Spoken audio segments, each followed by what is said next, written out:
மஞ்சத்தூள் சேர்த்து வேக வச்சு வச்சுருக்கேன். இதை வந்து நல்லா மசிச்சிடுங்க. பாருங்கள், இந்த அளவுக்கு இருக்கணும். இப்போ வாங்க அடுப்புக்கு போகலாம். கடாய் வச்சுக்கலாமா?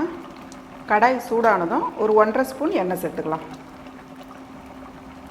எண்ணெய் சூடானதும் கடுகு உளுத்தம்பருப்பு சேர்த்துக்கலாம். கடுகு பொரிஞ்சதும் 2 வெங்காயம் பொடியை நறுக்கியிருக்கேன், இதை சேர்த்துக்கலாம்.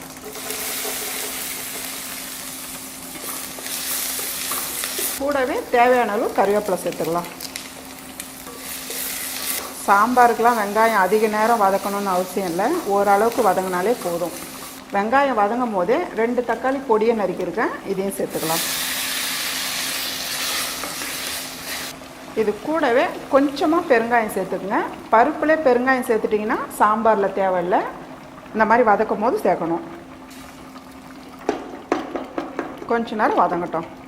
ஓரளவுக்கு நல்லா வதக்கியிருக்கோம்.